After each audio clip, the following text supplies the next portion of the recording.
last name and give me your title. We'll start with you. Elwood Louis, L-U-I, Associate Justice, retired at the Second Appellate District, Court of Appeal, Division 3. Great. And Justice Gilbert. God, you remember all that. Arthur Gilbert, G-I-L-B-E-R-T, Presiding Justice, Court of Appeal, Division 6, Second District. Excellent. State of California. I know that. All right. And we are all set to go. Well, welcome to the Court of Appeal Oral History Project. I'm Arthur Gilbert, Presiding Justice of Division 6, and I have the distinct pleasure of interviewing my dear friend. We both started on the court together as municipal court judges some 32 years ago. Retired Justice Elwood Louis, who has a fascinating life. We'll probably be here about 2 or 3 days just covering your interesting biography. But welcome, Elwood. It's good to be talking to you. We talk on the phone about 3 or 4 times a week. But you have a really interesting history. You're a native of Los Angeles, right? Well, thank you, Arthur, and I'm pleased that you are doing this interview of me as opposed to others. Well, yes, I know an awful lot about you. Yeah. I am a native of Los Angeles. I was born and raised here in Los Angeles. In fact, you live pretty close to where you were born, don't you? You live in Silver Lake? Well, actually, I was born on East 18th Street, which is not too far from here. It's approximately Maple and Washington, which puts us, within 2 miles of where I was born. Okay, we're downtown at the Court of Appeal building on Main Street. So you're a real Angelino. And tell me a little bit about your childhood. Well, I'm the 7th child of my parents who immigrated from China in the early teens. My father was here first in about 1916, 17. He stayed here for a few years. He worked as what immigrant Chinese Americans did when they came to the United States. He worked in very menial jobs because he couldn't get regular employment at something that he was more skilled at. And he went back to China in the 20s, and he eventually returned to the United States in about 1925 with my mother. And so they settled and then now you mentioned you have 7 brothers, right? And sisters. 7 yes, siblings. Correct. I have 3 sisters who came first and 3 brothers, and I'm the end of the line. So you're the baby of the family? Yes. Okay. So when you were born, how many years ago was that now? What year was that? That was 1941. The war had broken out, and I have to check my history, but I was born on February 4th, 1941 in Los Angeles. At the address that I indicated before, in those days we had midwives that delivered babies, and I was delivered by a midwife. You were oh, that must explain some of your peculiarities. Is that it? Maybe a lot of them. So you were born in the house. There's an old joke. I was born in the house. It was after my mother saw me that she went to the hospital. That's it. Well, a doctor was summoned fairly quickly. Maybe there was a problem. But okay. The same doctor who attended to all my siblings supervised, I think, the final delivery stages of my birth. Okay. So where'd you go to school? Well, I went to public schools in Los Angeles. I went to Arlington Heights Grammar School, which is near 7th Avenue in Washington. Adjacent to that grammar school was a junior high known as Mount Vernon. It's now renamed for that attorney who we both know, Johnny Cochran. It's now Johnny Cochran Middle School. Oh, really? Is that something? And then from there, I went to Los Angeles High School. You went to LA High. And a number of your contemporaries who became quite successful and community leaders were at Hollywood High at the same time you were, right? Hollywood High? I mean, whoops, that's where I went to, that's where I went to. That's where we went to school. And we were rivals with LA High. Right. And, but tell me, some of the other people that were there. Well, my classmate that I've retained the longest relationship with is Dick Trevisan, who just recently retired from the United States District Court, and he was now at JAMS. But he and I. Now JAMS is the Judicial Arbitration Mediation Service. Right. what they would like to call the primary provider of dispute resolution services, and a number of well-known and distinguished judges, state and federal, have joined that organization following their judicial careers. Now Dickren Trevisan was a municipal court judge. Yes. And in fact, he was on the court when you and I both, we're getting a little ahead of ourselves, but just for a little bit of history, when you and I both went on the municipal court, right? And then he was on the Superior Court. Then he went into private practice, right? Then he went on the federal court. Right.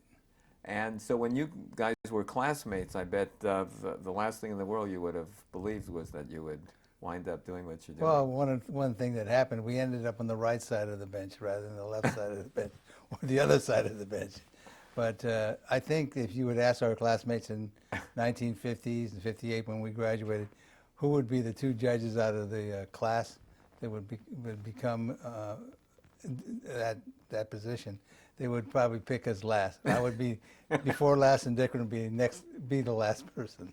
Now, at Hollywood, I think Burt Pines, who is Right. was the city attorney, and now he's a Superior Court judge, and he was Governor Davis's judicial appointment secretary. Right. He went there, didn't he? He was the student body president a year before my class. And Catherine Todd, Joy Todd, was in the class behind us, And who's now on this district's Court of Appeal. And she is Japanese descent. Yes, And she was in the camps, wasn't she? Her She parents was. were sent to the camps. right. In fact, we were just discussing this before the interview, that she has a picture of that in her chambers just down the hall from here. Yeah. And you and Kathy and myself as well, we're all very close friends. You see her quite often, don't you? She's a neighbor, She's a family friend and a neighbor. right. And so I bet you all would be amazed if you looked could glimpse into the future and see where you wound Well, up. because at that time, the number of Asian lawyers, and particularly Chinese American lawyers, was few. You can count them on one hand. The number of lawyers that we had in our community. So now at LA High, you were kind of an athlete, weren't you? Well, I aspired to be one. Everybody aspired to be an athlete at LA High because that gave you social status. So one of the things that I had to do was excel at school so my parents would let me participate in athletics. You had to do both. You had no choice. So it was a great school. The athletics were at the top. The academics were at the top. And we had a very racially balanced student body. In fact, if I could trace back to anything, I think my education in going through public schools in the inner city, which moved from a pretty unsegregated grammar school to a very highly segregated junior high school, and then back to a racially balanced high school, was something that was, I think molded my own personality, my philosophy in life, and my ability to relate to others. I think it was a great experience. I would never have traded for anything else. Terrific. You don't realize that at the time when No. you're there. You know, then you No. look back on it and you can see. Yeah, when you're going through fights to get everyday fights for existence in a junior high school, which was pretty tough. Yeah. That rivaled very few junior high schools at that time. You learn how to survive and how to get along with people.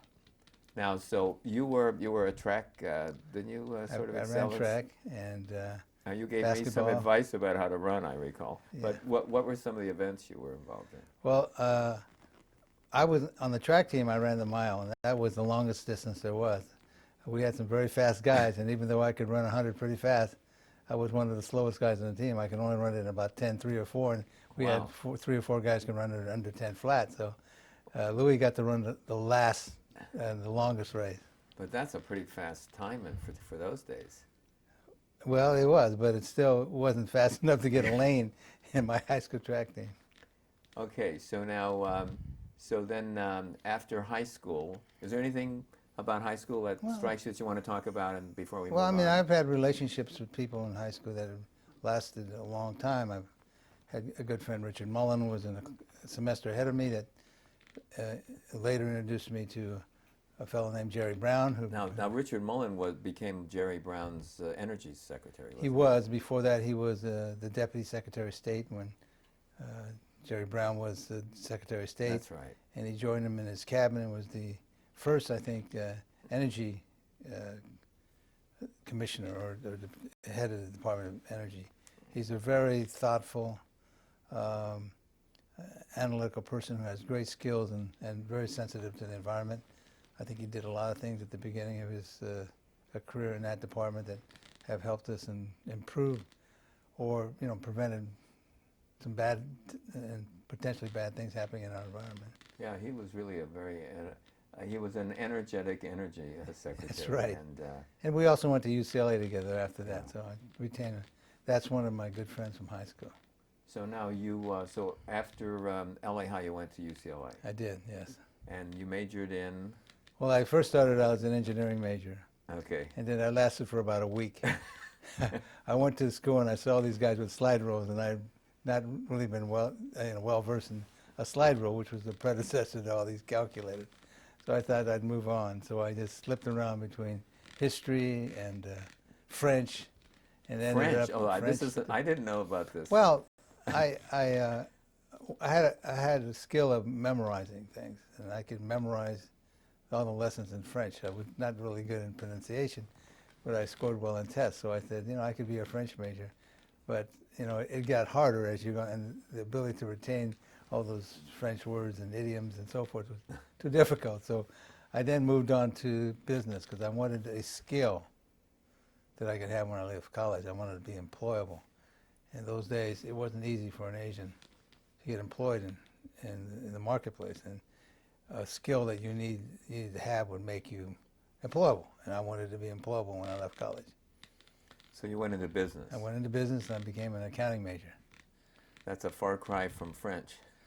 Well, it is, Yeah. but it's a skill that that served me well in my career, and even though I eventually became a CPA, and I didn't really like it, and that's why I went back to law school. It is something that skill that I had served me well during in my entire lifetime. So you became a CPA. Now the CPA exam, I remember I had friends who were in that field, said it's probably one of the most difficult exams, one of the hardest CPA exams in the country. So you had to take that tough exam, right? Yes. And then after you took it, then you worked for an accounting firm before you went to law school? Well, what I did was I went to I went in the Army after graduation for 6 months. I was in the Army Reserve. When I came back, I went back to the UCLA graduate program, and I received an MBA that next year. And then I joined what is now Deloitte & Touche. At Deloitte & Touche, Now, were there many minorities? Well, there were two Two. Asians. Wow. One left, and then I took that one's place. And there were no other blacks or Hispanics. In the Los Angeles office, I was one of two. That shows you how it Yeah. is. I interviewed with the Big 8 accounting firms then, and I received offers from 6 of the Big 8. I was at the top of my class. I had straight A's in graduate school. I had the exam passed, but you didn't get offers from everyone. But I was able to get enough offers that I could have my choice of that. Now, you weren't married. Were you married yet? When did you I was married. All right, now you married, when did you, Crystal is your wife, and when did you and Crystal knew each other in high school? I knew her when she was in high school. What? She was a couple years younger than I was. And you knew her in high school? I knew her, well, I did meet her in high school, or maybe 4, because I knew, my parents knew the family, and it was a small Chinese-American community. We kind of knew everybody, so I knew her and I knew her brother. I just have to interject this one little ironic personal note, and that is my wife, Barbara, went to Marshall High School, and she and Crystal discovered that even though they weren't buddies, they knew of each other, and they were in high school around the same time. In the same class. In the same class, that's right. Isn't that amazing? Right. Yeah, well, years later we discovered that. Well, years later we discovered that I grew up on 4th Avenue, That's right. and my neighbors included Laughlin and Mary Waters and Frank Waters. Laughlin became a federal judge. He was the U.S. attorney. He was a big guy on the block. The U.S. attorney, one of 2 or 3 assemblymen of the state that is in the city that lived in our area. So we were well protected. We had a nice clean street. And so Laughlin was somebody that I admired because and I played with his nephew. We were good friends. But I discovered that a market down our neighborhood market, the Foreign Market, was a place where your father had a delicatessen. He had a delicatessen. And I know that we met at a dinner, and you were talking to Dr. House with the House Eye Clinic, and you were That's describing right. growing up in the area, and Dr. House was delivering newspaper in the Silver Lake area, and then you talked about your father and his delicatessen, and I looked at you. That was the gentleman who had the delicatessen, and you didn't believe me, and I didn't describe the Foreign Market in detail, including where the potatoes were situated. And the pickle barrel. The pickle barrel. That was unbelievable. And Dickren Trevisian, Judge Trevisian, was there, and he knew my father as a kid. I Yeah. never knew that. He knew the whole market. He used to go there all the time as well. You know, this is something that's probably never going to exist in Los Angeles again, because in that time, the city was not as big. We had one freeway, the Pasadena Freeway. That's right. People knew each other. They got along well with each other. There was, you know, for a minority, there was racial discrimination. You had to be careful of that and understand people didn't always agree or like you. But you know, the kids all got along, and they knew each other, and that was something that was, you know, remarkable. But hopefully, does exist still out there in the world. So now you met Crystal. And you were dating. When did you marry Crystal? Well, we got married when I was just had finished my MBA and was a teaching assistant at UCLA, and before I started working at Deloitte. It was in the early part of 1964 we got married. And so when you started practicing as an accountant, you were married then? Yes. And then you had a child? At the end of the year of 1964, and I continued working in accounting, and then I discovered that while it was a great education, it wasn't something that I wanted to do for the rest of my life. So I started law school at night at Loyola in 1965. It's hard to remember all those dates, but 65. Okay. And eventually spent a year there and transferred to UCLA Law School in 1967. And you were raising a family at the same time. It was difficult. I was raising a family, working full-time. Was in the Army Reserve on weekends because it was the Vietnam crisis and we had to go to double meetings. Working as an accountant wasn't easy but you know, everything held together and I was able to get through it all and get through law school. You were able to sleep at all? Not too much. So you were working full-time while you were at UCLA Law School? Yes. That's I have to admit that's a violation of the rules. Yeah. That is just unbelievable. Well, that's where your great work ethic comes from, because I don't think anything's changed. Well, has it? you can either say work ethic or desire to switch from being an accountant to something Yeah. else. So you had the motivation. I And did. then you had did you have another child during that time? Yes, in the last quarter, we were on the quarter system there. Actually, it was the second to last quarter of my law school. Chris, our youngest son, Brad's our first son, but Chris was born in March of '69, and that was during final exams. Boy, I can remember we were in the hospital. Not only was it an imminent delivery, but it was the night of the SC UCLA basketball game, which we go to. we should go to, and Crystal was having her Labor labor contractions. contractions, but they weren't fast enough. So we took a time out and listened to the ball game. And I said to her, you know, I'm not a rich guy. In fact, we're short on money. We've got to have this baby soon. So he was born the next day. So, my goodness. Now, we might just mention in passing that your sons have carried on the legal tradition. Tell us a little about what they're doing now. One's a partner in a law firm. Bradley, who was our first son, went to Marshall High School. He went to public schools, and Marshall, and then he went to Yale as an undergraduate degree, and he went to both, and became a member of the Department of Justice Antitrust Division in Washington. And he stayed in Washington, lived in Washington. He did come back after law school to clerk for the family judge, who was Dick DeReason. And they both were earned the ability to be a clerk to a federal judge, and they chose Dick DeReason to be their judge. And Bradley then went back east to Washington, where he's an antitrust lawyer, and he eventually joined Morrison Forster, and he's a partner there in that firm. And quite successful. Very successful. And your other son now is Chris. Chris, our free spirit son, Chris. He went to Marshall as well. He went to Cal, and then went to Loyola Law School. He, after clerking for Dickren, he went to Melvin and Myers, and now is with the U.S. Attorney's Office in Los Angeles. Okay, so now you've gone to UCLA. You've taken the bar exam, and you passed the bar. And now what? Well, again, I was at the last year of law school. You look around and see if you can get employment, and I looked. Having been a CPA, I thought it would help me to, seek employment in law firms, and I would be unique to have someone who's both a lawyer and a CPA. Again, I met some racial barriers, and although there were some fine firms that offered me positions, I decided to work in government because I would get much more experience. And I had a difficult choice between the U.S. Attorney's Office and the Attorney General's Office in California, and I chose the State Attorney General's Office and worked there for almost 3 years as an appellate and antitrust lawyer. My goodness, that's right.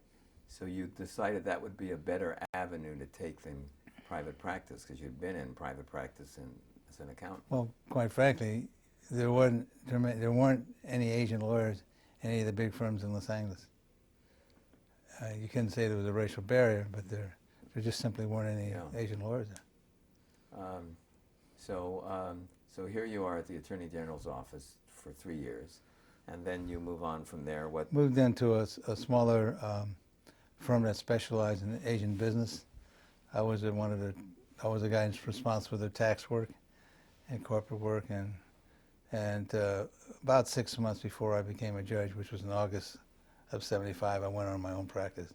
A number of clients who were interested in having me do their work, and I felt that I'd have greater flexibility and better financial rewards as a sole practitioner. So here you are, a sole practitioner now.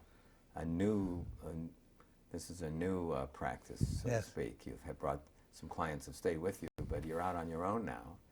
And then all of a sudden, how does this judgeship come up? Well, about a year, actually, during the campaign, a number of people. This is the gubernatorial campaign. Gubernatorial campaign. Jerry Brown was now running as the incumbent Secretary of State for governor, and and I worked on that campaign a little bit, not much, because my friendship with Richard Mullen. I was trying to introduce him to people, be supporters. So Richard floated the idea of me being a judge, and I said, I haven't had much of a break to really enjoy my family. I was working pretty hard, and that wouldn't be bad, I'd do it for a few years. I may be reintroduced to my family instead of these long working hours. So I said, that's something I would be interested in. I actually filled out that application right after the election, sometime in March or April, and it percolated to the top of the list, I guess, and by August I got a call about an appointment. Well, August, as I recall, Jerry Brown was not, at his first term in office, was not making any appointments. Nope. And everyone was complaining. And you had an application in, I had an application in, other people did, and nobody was being appointed. And all of a sudden in August, he started appointing people. Well, actually, as I recall it, there was one appointment in Riverside, and Ernest Sanchez, I think it was, then Francisrossouw, who's now a member of this court, and Division I, and then it was that group in which we were included. Yeah. About a dozen or so people that were appointed the same day. We both were called around August 18th to be exact, I think it was, but anyway. Who got the call first, Arthur? Yeah, that's the joke. I'm sure, we've asked the governor and he won't tell us, but I know we were both called on the same day. I think I have to confess you were called first. Well, how do you know? No, I don't think so. Because you told me. Oh, I just said that. I don't think we'll ever know. But I got sworn in first. You so got I sworn in. You ran abstained. down to get sworn in a day ahead of me. So now, how old? I mean, you were just a baby. I was 34. 34 years old, and you were appointed to the court. Probably one of the youngest, though I think there was one that beat you in the Reagan administration. Eric Younger was 30. Eric Younger and Dick Teresen both beat us. They were 30. And then actually Stanley Mosk, when he Yeah. was appointed by Culbert Olson to the Superior Court, he told me he was 28, something like that. So, but anyway, now here you are. You were appointed, and how many Chinese judges were on the bench at that time? In California alone, I was the fourth. You were the fourth ever appointed. Ever. Within the history of the state. Right. And at the time, were there any Chinese judges on the court? Oh, Delbert Wong. Delbert Wong, Harry Low in San Francisco, and there was a Chinese municipal court judge in San Francisco. His name escapes me. I had a Harry's, and not Harry. His name escapes me. Okay. So, and then you were sworn in on the day before Labor Day, right? Because I was sworn in on Labor Day. So you did get sworn. So you have you always had seniority. That's right. I've never been able to live that down. And the first day you went to court was that day after Labor Day, right? It was Right. Whatever the Labor Day was on a Sunday, I guess, or Monday, and the next day you and I met. We met in the traffic court, and I remember, my recollection is pretty distinct about it. We were to be indoctrinated or supervised by Nancy Brown, then a traffic court commissioner. That's correct. A municipal court commissioner in the traffic court building. And she then said, after doing the calendar, one of you guys will take the next case. And I said, Nancy, your robe only fits Arthur. So you took the first case. And she said the next case will be heard by Judge Gilbert, and I almost fell out of my chair. And not only that was funny. I think subsequently that person who you found responsible in whatever the proper term is, Guilty. culpable. Yeah. I don't know, guilty in a traffic I think they had infraction. they said guilty in those days. Right. And so what happened is that person appealed you, and you had to Yes. make a statement of decision. That was I was appealed on my first case, everybody, but I think I was affirmed. So so here you are on the municipal court, and what was it like being a judge now? Well, it was different. I think for me, I love the camaraderie. You and I became very good friends, and you showed me the ropes because you had more experience in trial work. My experience basically was as an appellate practitioner, so I appreciated all your help, as well as Dickman. And many people helped us out to make our go easier. But I think the one thing I remark about is I travel a lot in my practice. Here you don't travel. It's 9 o'clock in the morning to noon, 1:30 to 5. You're there all the time. You know where to go, and the court can't stop without you. So you are captured, and that is something that you have to get used to.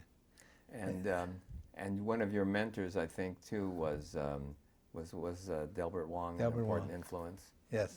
He was quite respected in the legal community and the Chinese. Well, Delbert was the first Chinese American appointed outside the continental United States, inside the continental United States. There were Chinese judges in Hawaii, and a few, but he was the first Chinese American appointed in the United States, 50 states.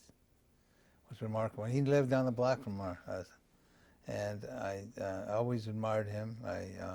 When I passed the bar, I went to talk to him about employment. He was also a member of the California Attorney General's office in his career. And he thought it was great, and I said, well, Delbert, maybe I should follow in your footsteps on this one.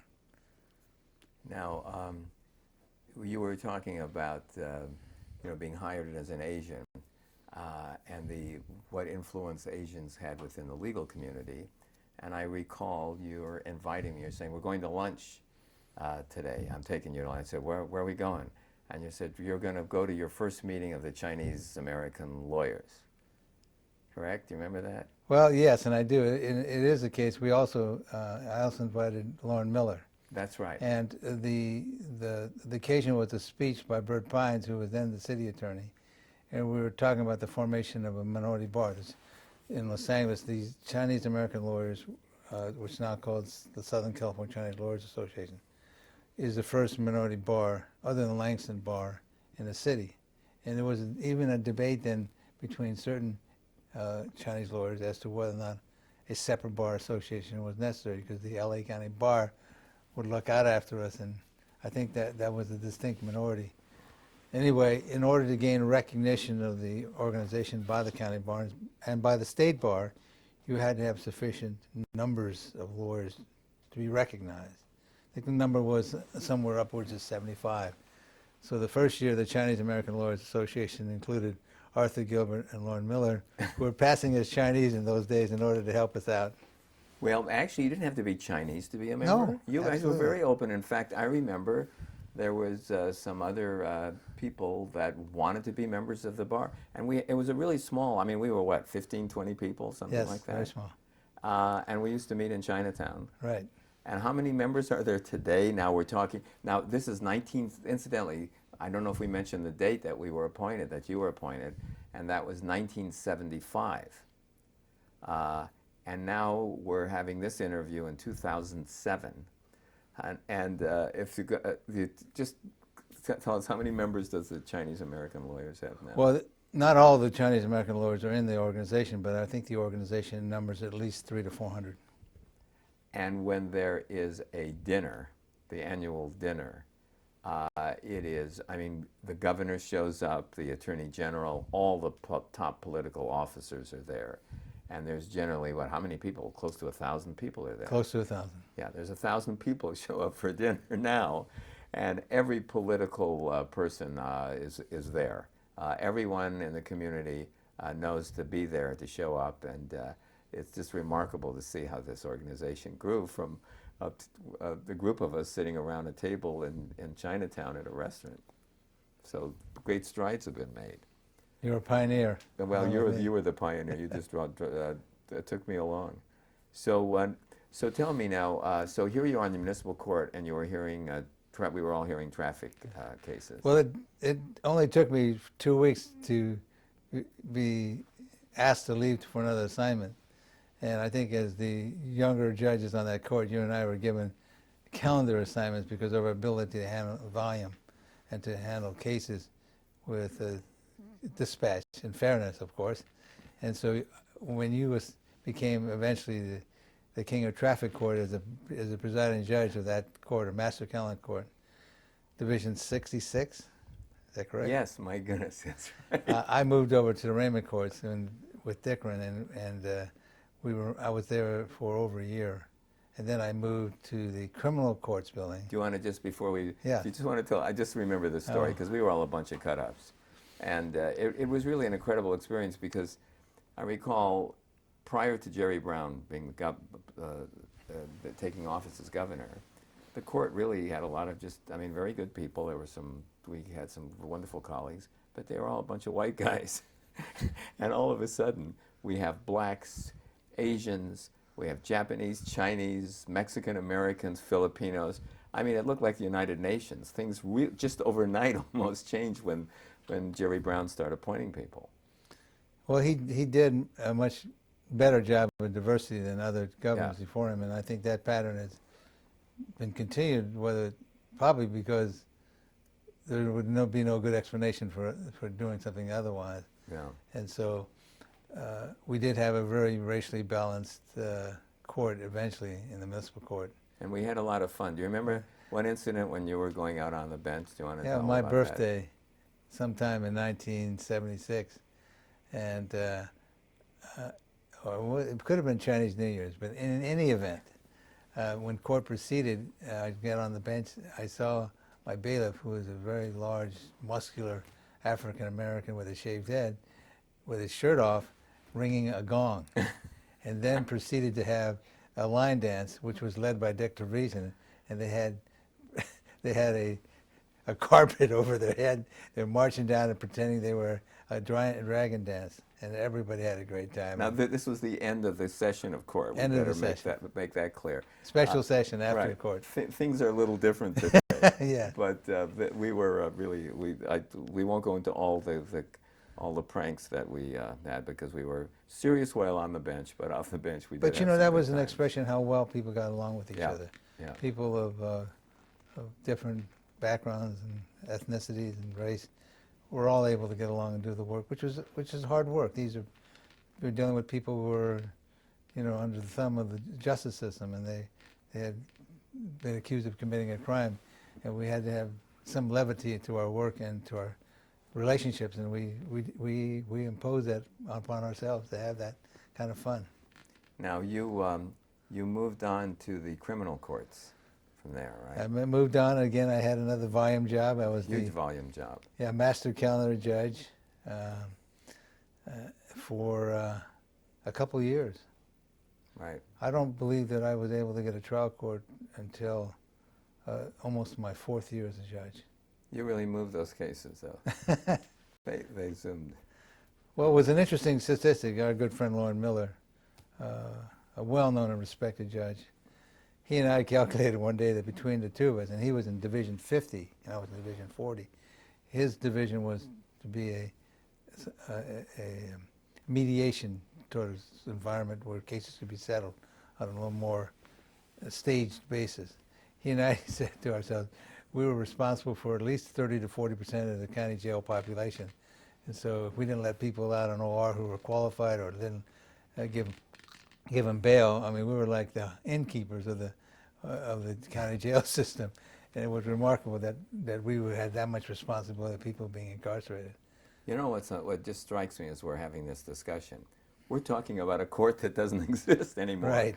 People watching this video will say, what court was that? This is the Municipal Court of Los Angeles that went out of existence several years ago. We have a unified court system. In those days, we had the municipal court, and that court heard misdemeanor criminal cases.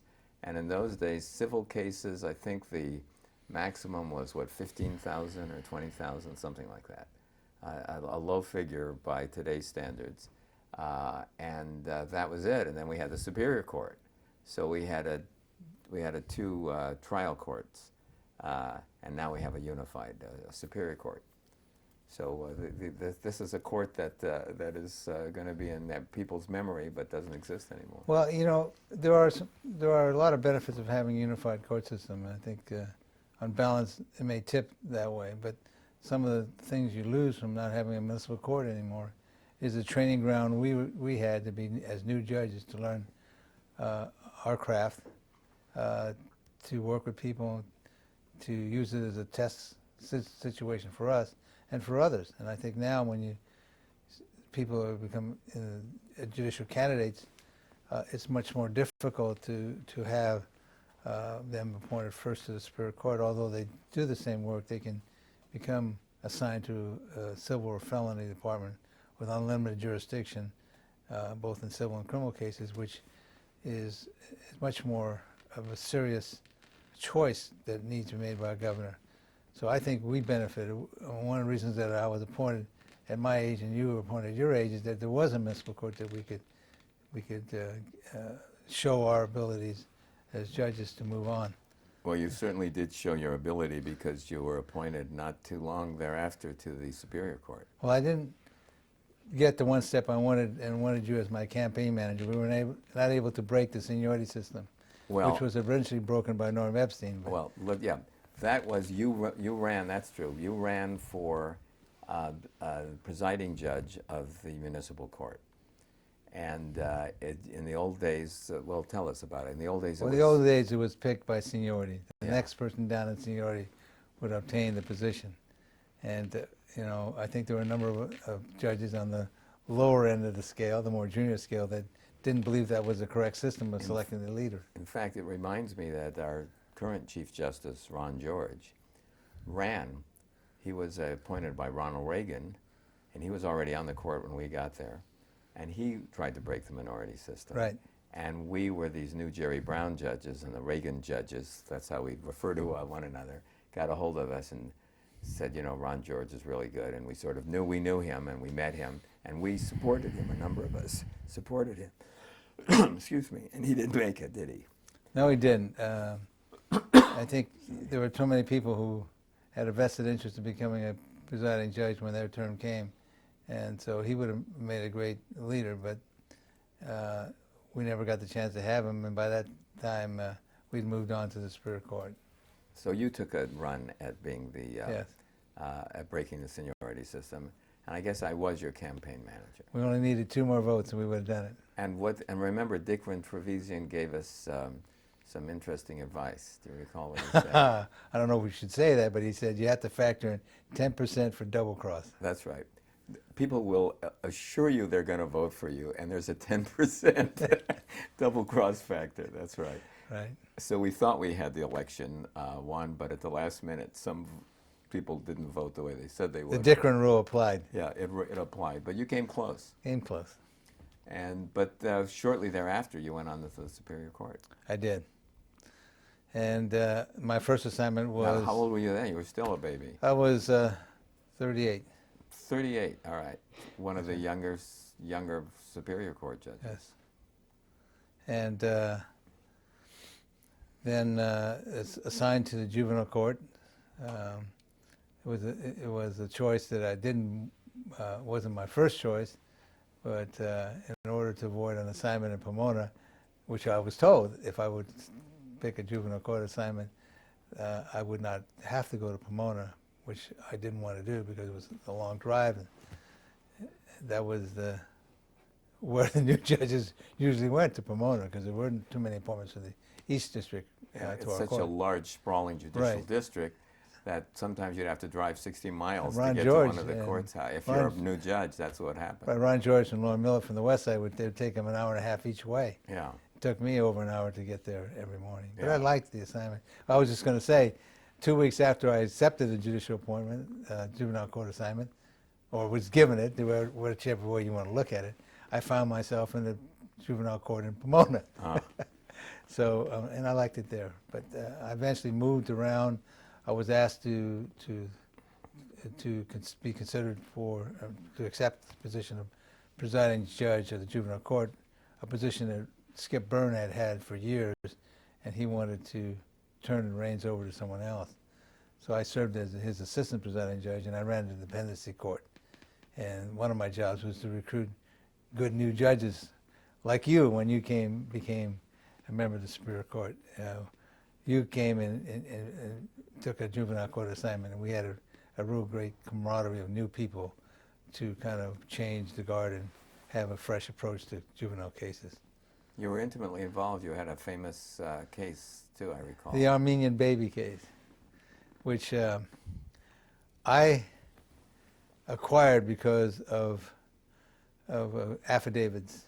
The ACLU, who represented a putative parent who was actually a foster parent in charge of the care of this child, sought to have permanent adoption rights, and the county council rejected. And what was at issue was a policy that all foster parents signed agreements that they would not try to adopt a child because their job the primary function as a foster parent was a young child was to get that child ready for adoption by someone else.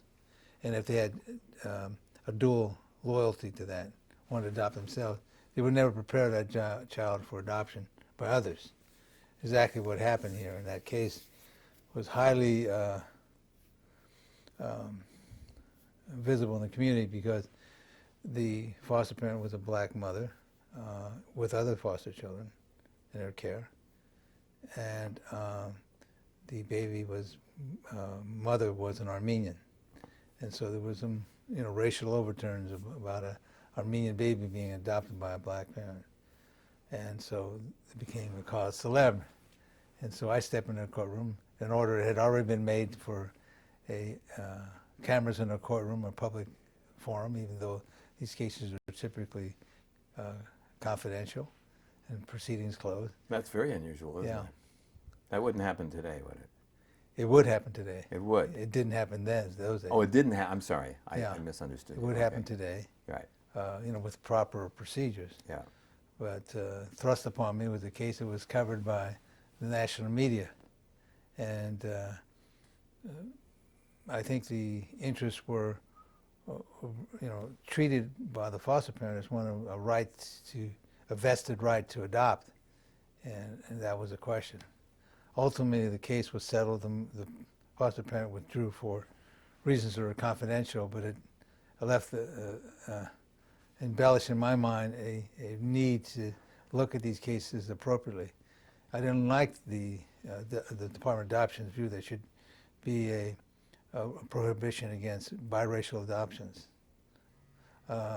because I think that's not appropriate. Moreover, there are a lot of children who never would be adopted. If, for example, a white family could not adopt a black child because there are not enough black foster parents to step forward and have these adoptions. We could never have children adopted. On the other hand, I don't think a foster parent should have a quote accelerated right to this or some preference because they're the foster parent. Indeed, when their job is, an agreement is to help this child move to a permanent situation. So I think those two issues were important. So when I became on the dependency court and leading that court, I tried to work some resolution of those cases in. But it was a difficult case, one that probably I remember of all the cases the most.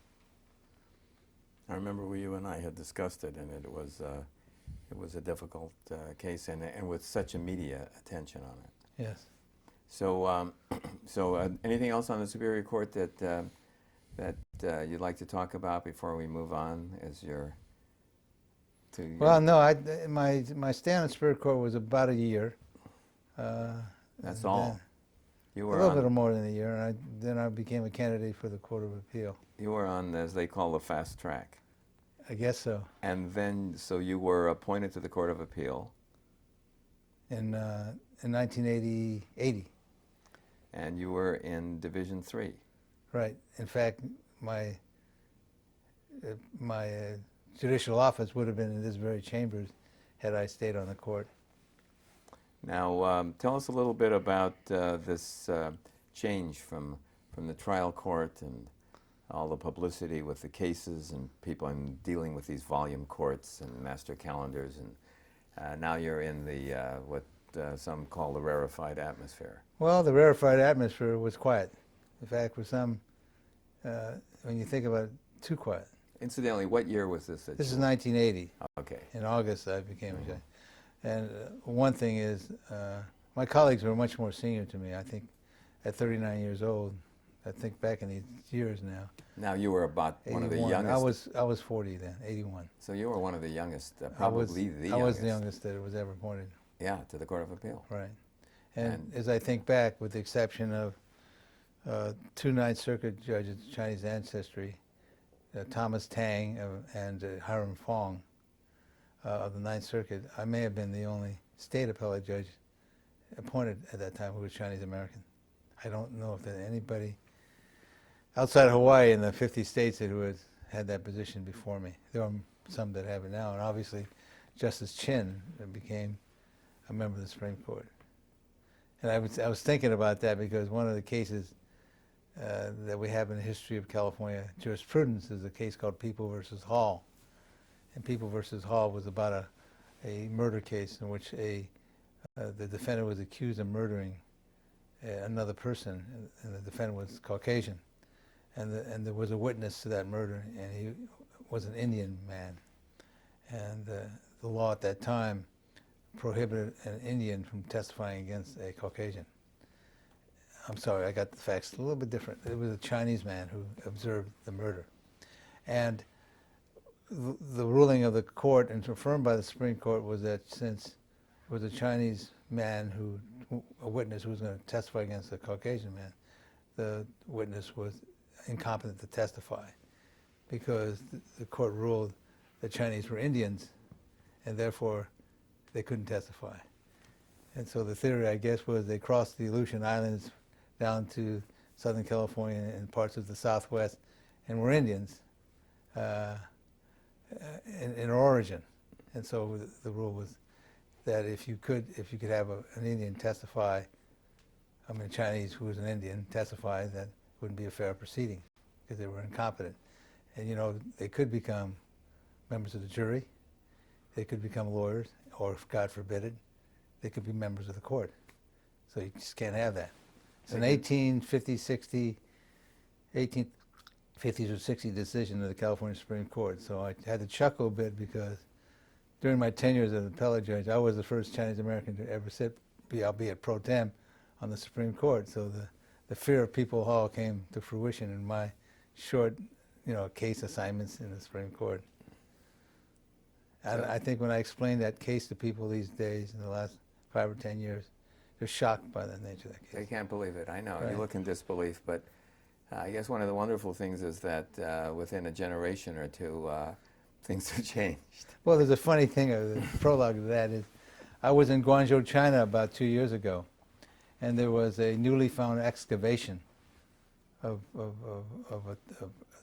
a tomb of an emperor or an emperor's close relative, a son of an emperor. I can't remember. But you had to go down about 300 or 400 feet to see the ruins. So you go down to the chamber, in the burial chamber, you see scattered remnants of the different artifacts that are left with the decedent, who would be carried on to eternity with his possessions. And there was a lot of pottery there, it was broken pottery. And I looked at the pottery and I said, this is of a Chinese emperor or emperor's son ancient years ago, many years ago. And the pottery looks like what I saw at the Acoma Indian tribe in New Mexico. So I was saying, maybe there is some truth to this. So I was chuckling when I looked at that pottery and said, well, Chinese or Indians. Or Indians were They were right Chinese. about something, right? However wrong the decision was.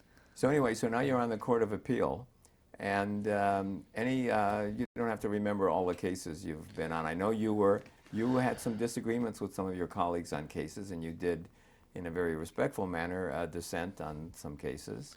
And those dissents, what happened with them? Well, the court changed when I first came on. When I first came on, Rod Potter, who became a dear friend of mine, and Justice, the former state senator. Yes, suddenly I was, oh my goodness. He was a state senator. He was very involved in the, oh my goodness, Kobe. Kobe. Justice Kobe and Justice Potter were wonderful lawyers, judges, who were a generation ahead of us. And they were always talking about the big W, the big war, World War II. And I told you in the early parts of this interview, that's when I was born. Well, they were a generation ahead of us. In fact, Potter was a war hero. Potter was on a destroyer. The destroyer was blown up, and he single-handedly saved 2 other seamen by just keeping them afloat until they were all rescued.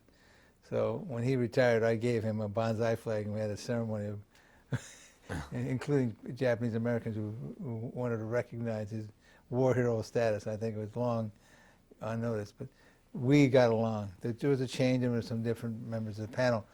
And we did differ philosophically on a number of occasions, not many, but ones that I think were of significance.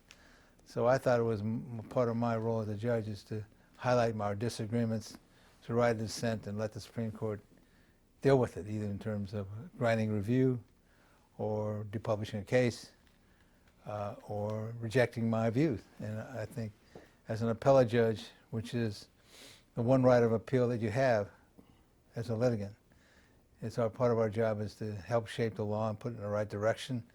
If you think that a choice between alternative legal theories is better, you should point that out respectfully, but you should point it out.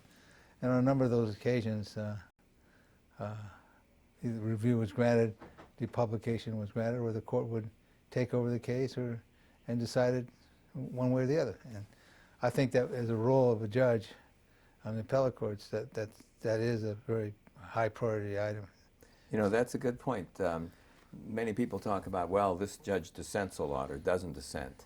And I know, and as I gather from what you're saying is, dissenting in a case is not a reflection of congeniality necessarily. It's just a reflection of a different point of view about the law, and the law is developed and shaped through dissents often. Yes, I think that's correct. And you can respectfully disagree, and there's reasons, because people can read a rule of law, which is a living document, a living process, and disagree with legitimate reasons. But there's a tendency sometimes and I did do it sometimes, where I would concur in the result because although I think you reached the right end result, the analysis of getting there is something that I wouldn't agree with. So I don't subscribe to any, any inappropriate means of simply concurring in a result, because while you agree with the result, you don't necessarily agree with the analysis. Now, there's differing views about that, and your view is interesting. Would you consider in some of those cases where you don't agree with the reasoning, but you do agree with the result, that you might write a concurrence describing how you would approach the problem differently, rather than saying, I concur in the result? Well, usually I would do that only if the case is published, and most occasions that I did so. Concur in the result and give an explanation. That would be my primary way of operation. But sometimes you do it in a non-public case, and sometimes later it becomes published. And you can't go back and restore it, what you felt or didn't think it was a result, so you end up with a concurrent result, and someone said, why are you doing that? I think it's exactly what you say. You concur in the result. And let's assume that you really differ on the analysis and there's another case. You look like you're going backwards on your analysis in a subsequent case. But if you said, I concurred in the result, but now and I can now elaborate in a subsequent case, my analysis, I think that's appropriate, so you look consistent.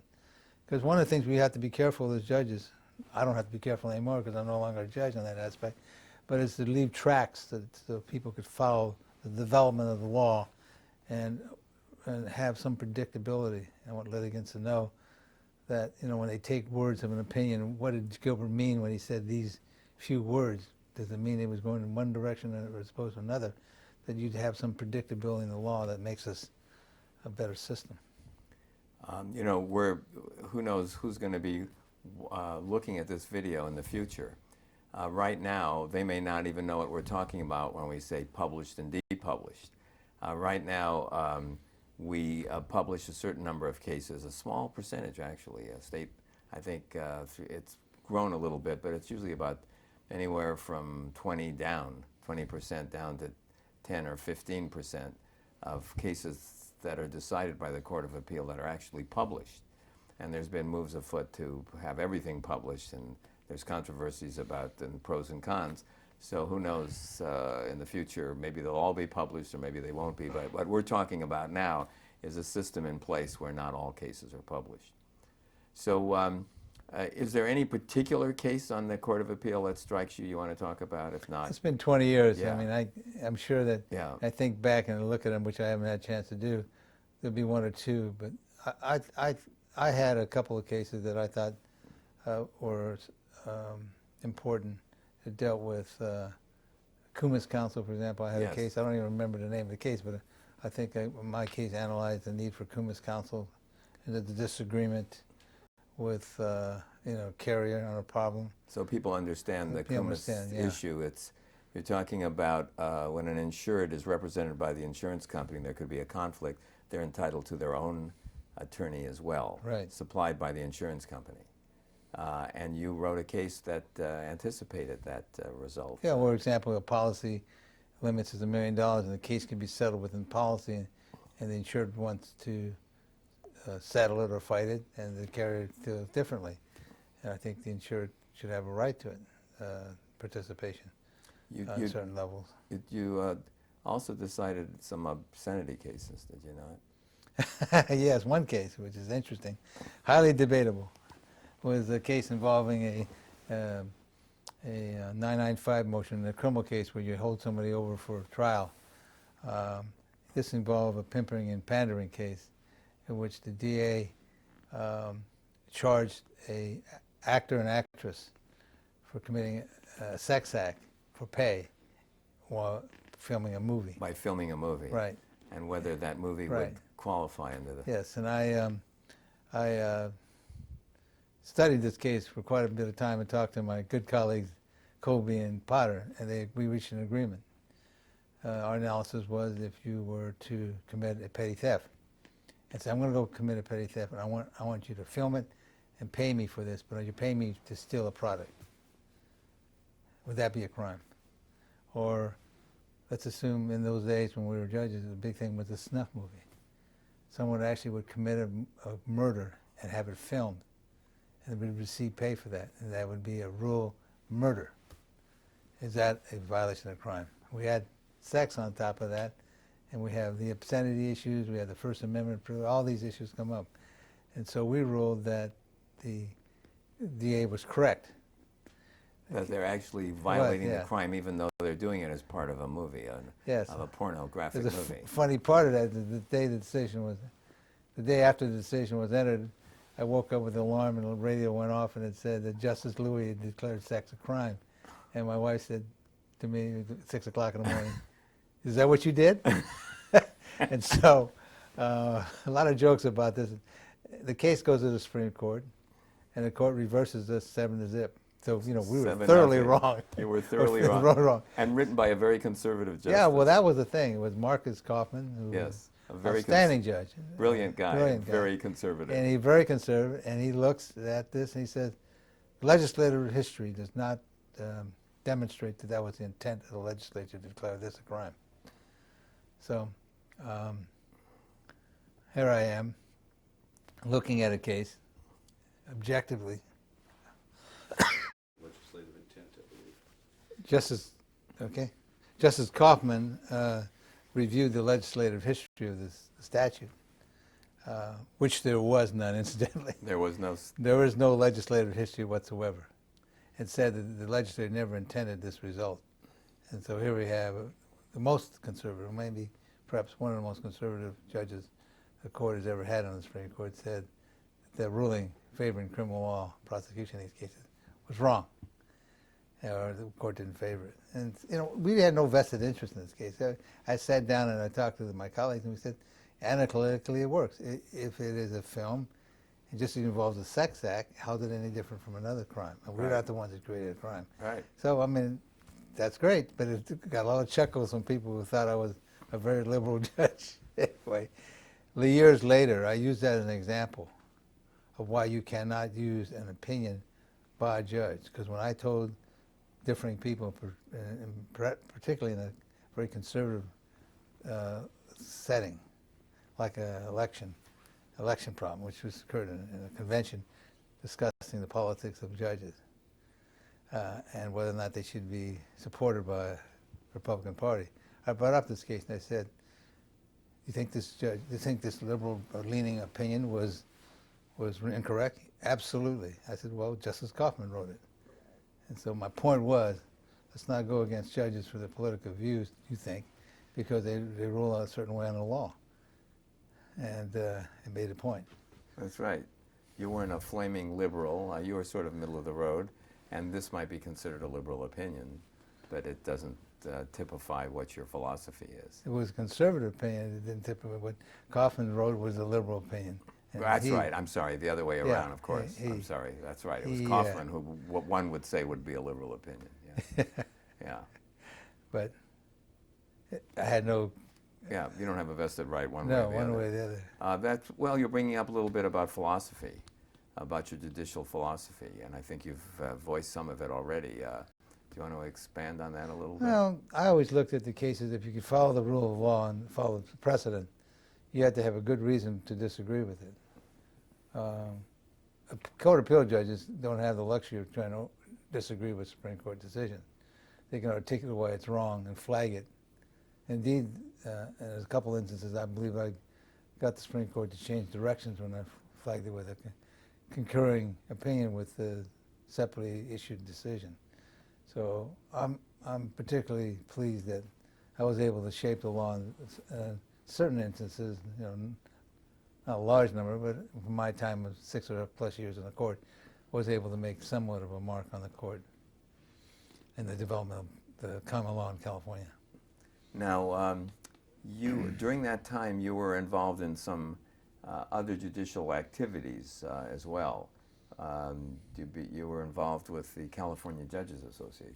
Yes, I was. I was in my last year as on the bench. I was president of the CJA, and we had faced against the judges at that time a proposition which would have limited judicial salaries of judges and any other constitutional officers to $64,000 a year, which was a significant amount of money less than what we're all making at that time. And government service is always going to be less than the public marketplace, but that was just an intolerable bit of an attempt by some to point particularly at the judges. So we got on an aggressive campaign with CJA. We organized a very political movement to block that initiative. And we made a voluntary assessment against members betting on their court to help fund a campaign. And the proposition was soundly defeated. And I remember one of the great things that year in December, we returned some of the assessments back to the members. A 25% dividend, if you want. It was a significant amount because we were very careful with our money. So one of the judges on the committee was the treasurer, Olson, Judge Olson. Signed all the checks, and it was on the back of my car on Christmas Eve. He put them in the mail. I put them in the mail personally. I get my check in the mail after Christmas, before New Year's, supposed to be a Christmas present, and he forgot to sign my check. And you've never let him forget I never let him forget that. Now is that Lester Olson? Lester Olson. Okay, who became is really one of the outstanding private judges out there. He was one of the first to go out and has a reputation, a nationwide reputation. He's superb. Really a superb judge, yeah. Right. And he forgot to send, wouldn't you? Isn't that typical? I said, is this a joke or is it on purpose? He pleaded innocence. It was unintended. So, so now you're on the Court of Appeal, you said for 6 years. Yes. Now some of us, I've been there forever, it seems like, and other people have had longer tenures, and you're still relatively young. I was 46, and I look back at, remember when I told you when I looked at this job initially as being a judge, and not as a broad judge, a profession, I said to myself I would have to look at this in the future as to whether or not I would want to stay on the court. And I had grown very fond of this position. It's a great position. It's something that lawyers all should seek to attain, and seek to attain, but never attain it. A once-in-a-lifetime job to have. And I did look at my family situation. I had a son at Yale. The tuition was $30,000, which was about close to 30% of the gross pay of this job. I had another son going to Cal. And I thought to myself, political winds change, but it may be the time that I have to leave the court. And if I miss it too much, I can come back, because a good friend of mine, John Vannekamp, will be the next governor of California. He'll let me back in. Well, he didn't. He didn't quite make it, did he? He didn't quite make it. And I'm now in private practice with a firm that had talked to me over time. I had new partners that was interested at Jones Day, where I am today. And I decided, and it was an agonizing choice that I thought about for many sleepless nights, and I decided that I would go for it and leave. Now, what year was that? This is 1987. So I left the court on September 30th, 1987. And you joined the firm of Jones Day. Right. And you're still you're a partner in that firm. In fact, you were one of the managing partners. Well, I've had a 20-year career, and what I've seen during that 20-year period is that, and since I left private practice to become a judge, an acceptance of minorities into the profession in astronomical and in an accelerated fashion. I went to Jones Day, instead of seeing all white faces, there was diversity in any of the firms who wanted talent. By that time, the accounting profession, instead of 2 at Deloitte, you'd see 25% of the staff being Asians, because Asians had that reputation and earned it for being very diligent and good at their work. You see that in law firms now, where good law firms have, of any stature, have many diversity. They seek out minority members because business demands it, and it's the right thing to do. I started, and it took a little while to get acclimated. I was no longer a judge; I was an advocate, and that transition for a couple of years was difficult. But I got into the flow of it. I didn't turn back and look back. I kept my connections with my friends on the bench. I was given assignments. One assignment I was given by the Board of Supervisors, they asked me to take over the Children's Service Department. I remember I got that, a yes. call at 2, probably prompted by you, Arthur. Well, Ed Edelman. I had something to do with it, but I mean, I just suggested you, and everybody immediately, well, they asked me about you. As a matter of fact, I didn't, they suggested you. And I said, he's the only person to do it, but everyone knew that.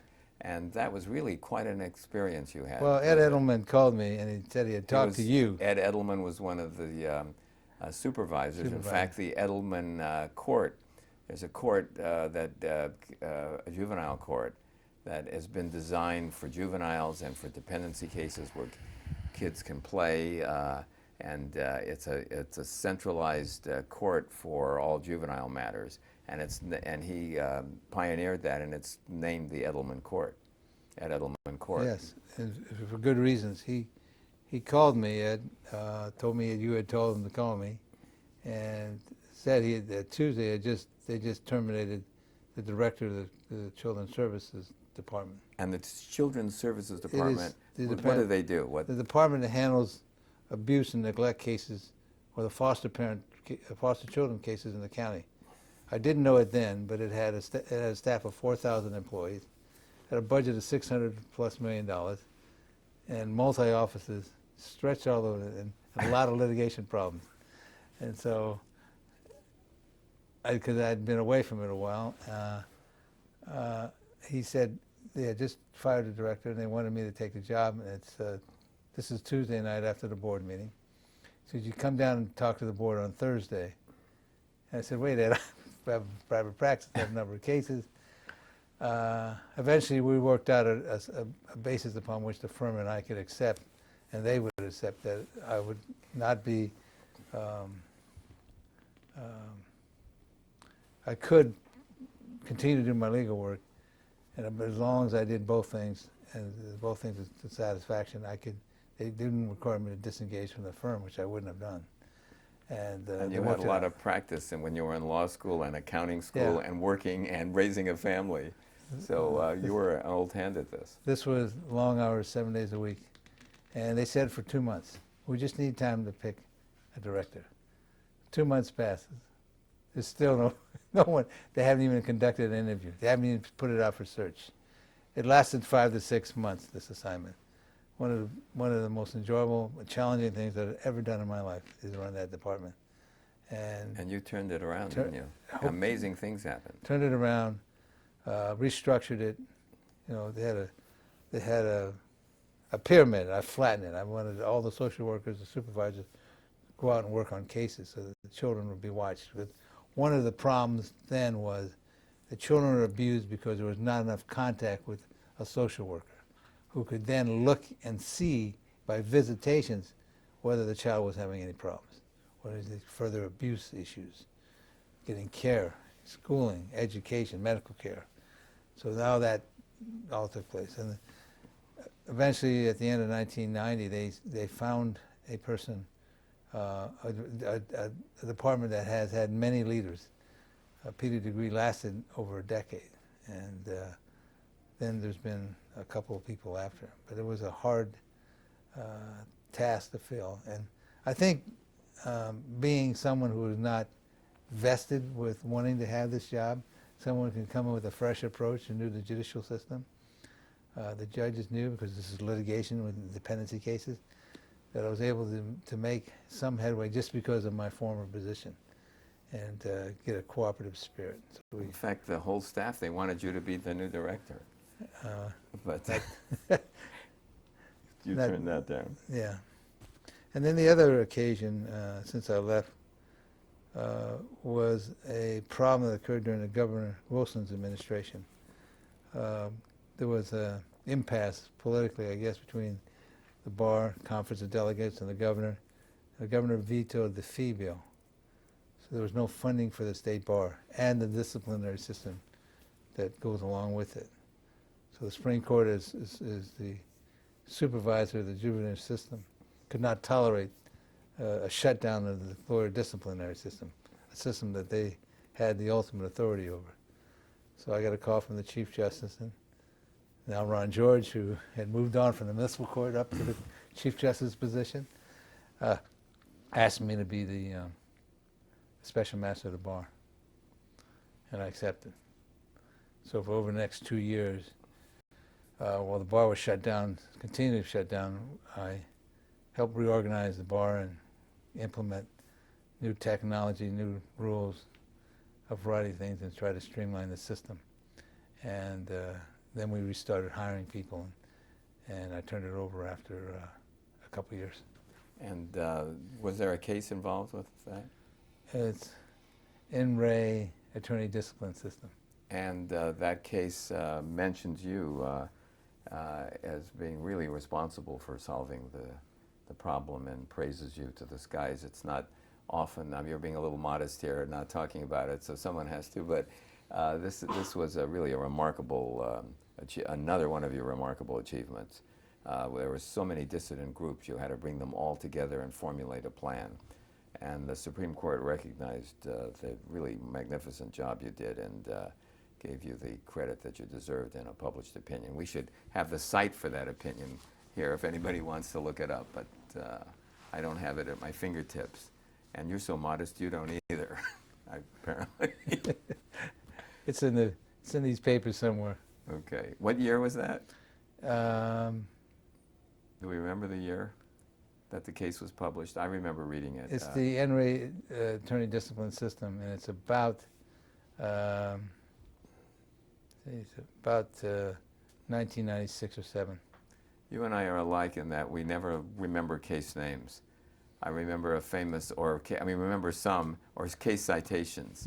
I remember a wonderful judge, Jerry Pact, who's deceased now, who said, for every case name I remember, I forget a line of poetry. So I always use that quote and I give him attribution when I had a hard enough time remembering your name today.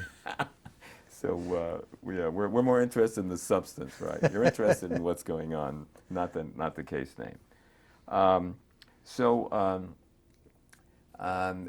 I know you're modest, but you really were recognized for many of your achievements. You've won a number of awards. We talked about the being president of the California Judges Association. You're elected by judges statewide to have this position, and it was a much stronger organization back in those days than it is today. Who knows what it'll be like in the future? But it was really a major representative of the judges throughout the state that dealt with numerous issues, ethics, the judicial education, the media, all aspects of judging, and you were really noted as one of the leading presidents of that organization. Now, you won an award. You won the Whitkin Award. I was pleased to be presented with the Judicial Council's Whitkin Award, Amicus Curiae Award, which is given annually to a judge or lawyer. And I received it after the conclusion of my work on the Special Masters. And last year was the recipient of the Bernard Whitkin Medal from the State Bar of California, which I cherished as a part of something that I felt very significant and special. UCLA has also made me the Alumnus of the Year, and that was a very nice award. I remember how difficult it was to be a student at UCLA for me, and how I really wanted to excel, but just didn't have to excel in every possible way I could. I did well in school, but I was having to work, and I really didn't do all the studying that I'd like to have done in those days.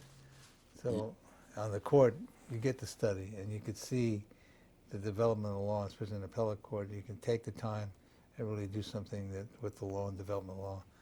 And I think my real law school came on the Court of Appeal. The first time I really was able to sit down, think through the law and what it means, get to the underpinnings of the reasonings and policies behind the law. So I like the Court of Appeal. Of any assignment I've ever had in judiciary. I like this the best. And I also like the fact that we're not tied down to 9 to 5, you know, except for the 2 court days that we have. We're very flexible. We're portable. And you can telecommute.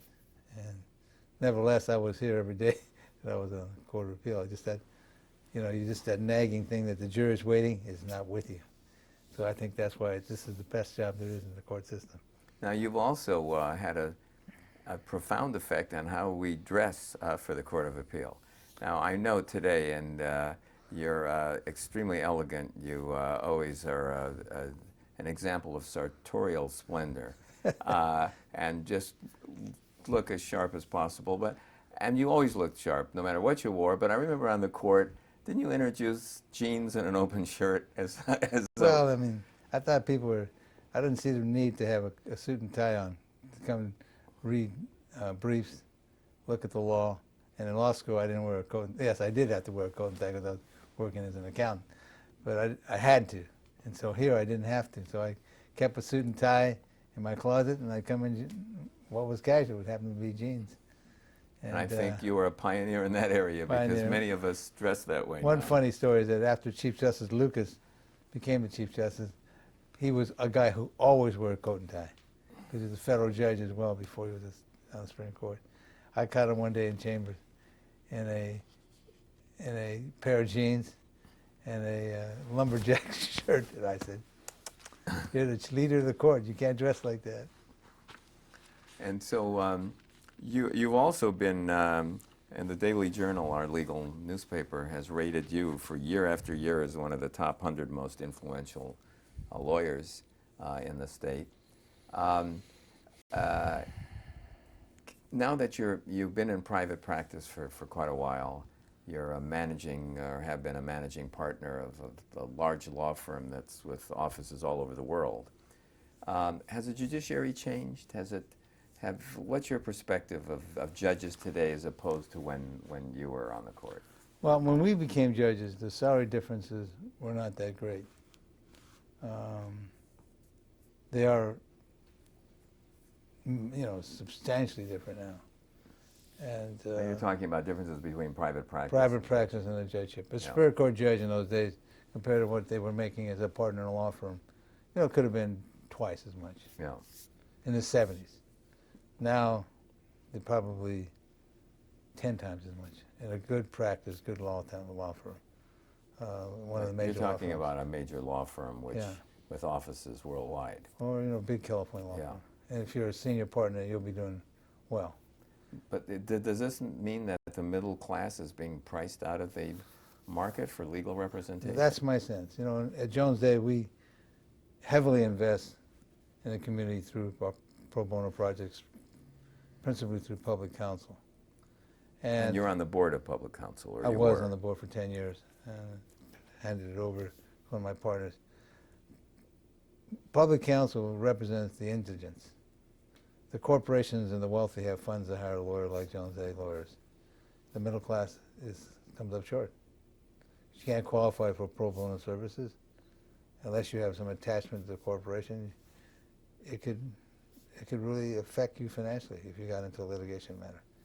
So insurance is important. Some things you can't insure against.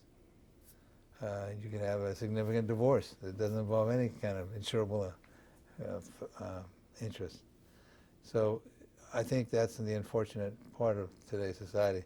That's why mediation and dispute resolution has its place.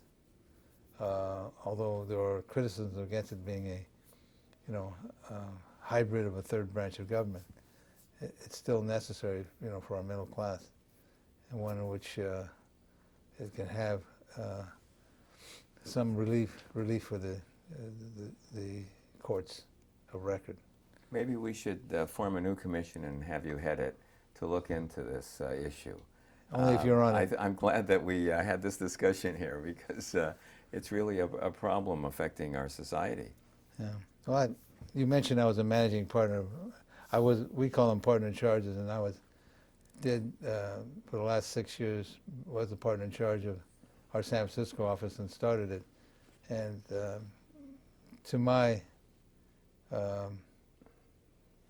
firm's credit, I became the first person in the management committee of 12 of Jones Day who was a minority. And you know, we try, like any other of our competitive law firms, try to have a diverse lawyer group of lawyers in our firm. So I'm particularly proud that for whatever reasons that got me there, that I was able to work through a firm in the last 20 years and get to a leadership role, have the opportunity to help others in my capacity. Started off as being involved in one of the largest firms in the world, with 267 lawyers.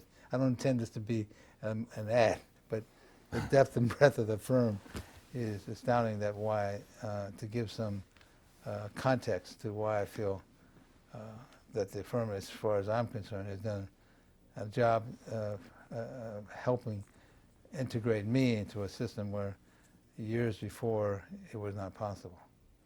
Go ahead. So I mean, I'm pleased to be part of a firm that, you know, I was the first Asian partner in the firm's history. At that time, it was 100 years old. That now, it's commonplace, and should be. And I look at the opportunities my sons have. They're much better than when I started out, or when you started out. I know you're Jewish. I know that some firms wouldn't hire Jews. That's true, yeah. I know some firms wouldn't hire a woman. Yeah. And those things have changed for the better. Just before we close, you've mentioned some changes in the judiciary, and we've touched on them. The practical aspect of pay, and also that there's more minorities. Now we have a really a diverse bench, which has greatly improved our system of justice in California. Have there been have you noted maybe more subtle changes in judicial, in concepts? I don't know if we want to get into a long philosophical discussion, but in the way cases are decided, or whether the judges are more activist or conservative or liberal, or has there been a change in that area, or from your perspective as a lawyer now rather than a judge? Well, what I hear, and this is not necessarily my view, but I think parts of it are, the way the judiciary is shaped up in recent years is that it's become more of a place where government practitioners would aspire to. We're losing out on our, because just of the economics of it, we're losing out on people who've had civil practice, who have significant cases. So you now have a civil bench where a good number of them are government prosecutors who never were in a situation where they would have to represent parties. And so it's like you and I are going and trying a felony case. I've never tried a felony case. As a lawyer. As a lawyer.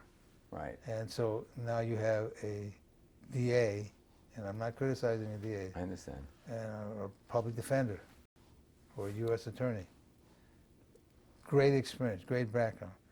And as a criminal judge, the best. But a lot of these judges have served their time and said, that's enough of that criminal. I want to learn civil. I want to become a mediator or a private judge after my end of my career. I want to go to family law and learn family law. I want to go to civil and learn civil.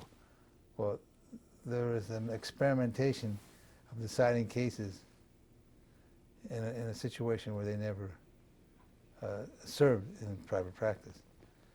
That is not an accusation or criticism of the system, but the fact that we have to do something to encourage a well-rounded bench, because we couldn't do without the DAs. That's right. I mean, you and I were civil practitioners. We learned the criminal law as municipal court judges. We learned how to do it in speeding tickets, then misdemeanors, in juvenile court, and then felony trials. Of course, I did some criminal work in practice as well, so I had a little bit of a handle on that. But your point's well taken. A lot of these judges have never been a partner. They've never been in a civil firm. They haven't dealt with that on a practical level. Yeah. And, you know, the criticism, just to make it in context, could have been levied on me. Right. Right, had I been I see. one of the people are looking at now. So I'm really criticizing my own candidacy as a judge, and I was able to have a very accelerated path. And so they would say, look, Louis, did he ever try an antitrust case? Well, I was on an antitrust team, but did he ever try one, or did he ever, do this and that? The answer is no. So what I'd like to do is see us have a more well-rounded bench, because it's important. Not that we can't get that. I mean, I think the judges, given the opportunity, can learn the system from the inside. We had to by the fact that we were there. We need to encourage a well-rounded bench. I see now that Governor Schwarzenegger has reached into the civil practice, appointed some very good civil practitioners who are in their 60s from large law firms, who would probably, under different criteria, would have been excluded. So now we see a recognition of that. And I think we've seen a recognition that it needs diversity. So a person of color who comes in the court continues to see a different face than theirs on the bench. It's the same thing. We walk in to a civil courthouse and the judge has never had a civil case before. And let's assume you and I were the litigants. Yeah, You're my lawyer and I'm the client. Makes you nervous. Make you nervous. Yeah. So it's not an indictment against who we have now. It's a caution, I think, that we need to make the bench well-rounded. And I do that in the context of serving as chair of the selection committee for the U.S. District, Central District, California. I am the chair of the bipartisan selection committee. This is for federal judges. Federal judges, and I'm on what was used to be a undisclosed panel of persons on the committee for the LA Superior Court. So I do see the candidates who come before us. I see the numbers of people from certain IMAX, but we have a great bunch of new judges. They're as good as candidates we had before, but we got to continue to be careful about having a well-rounded bench. Two other things I want to just mention that just occurred to me.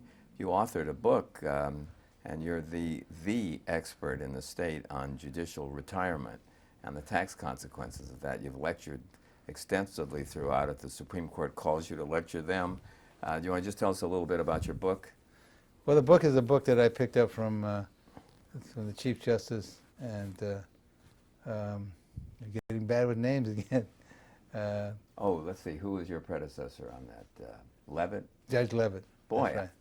I'm coming through. All yeah, right. you are coming I through. usually don't remember these names. Judge Levitt, who passed away, and Justice George. Justice George believed when he became a member of the Supreme Court he should not participate in the book. So I have carried it on through 3 editions, and the new edition is coming out shortly. Okay. It's not an ad because I don't get paid for the book. It's free to members. It's quite a job. And one thing, we've just mentioned your family, and we just mentioned Crystal, your wife, in passing. But she had a very significant role. Well, yes, as well in the judicial process. Why don't you just tell us briefly about that? She's recently finished at the beginning of this year, yes, her 8th year on the Commission on Judicial Performance. So she's no longer a member of that commission. I'm not sure whether her slot has been filled yet, but she served 8 terms. Difficult task. She worked very hard at it. She ignored me for many hours over. She was reading volumes of books about cases, and I can tell you, no one, and everyone knows in the commission, when Crystal looked at files, she knew what was in them. She knew everything backwards and forwards. She's as as thorough as you are. Good thing I never went before the commission when she was reading my file. Right. I'd say the same thing. I was very careful, remember, when we go out to socially. But she was great. She's not a lawyer. She's a public member.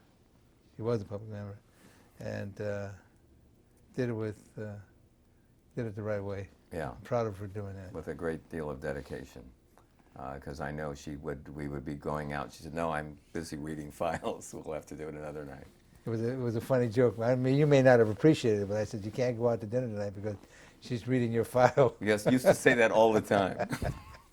Well, I'm sorry, Crystal's really busy. She's working on your file, you'd say to me.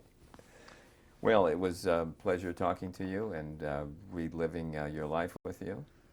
And good and continued success in your practice. One final thing. Yes. I can't pass this up. let's talk about you a bit. Because No, you're my this is your interview. No, well, it's going to involve both of us. You were appointed to the Court of Appeal about a year after I was. Yes, yeah. And you're the presiding judge now of the 6th Division, 2nd District. You have your own facilities. You didn't then when you got appointed. In fact, we are now in Division 3, the chambers of Justice Krosky, who succeeded me on the court.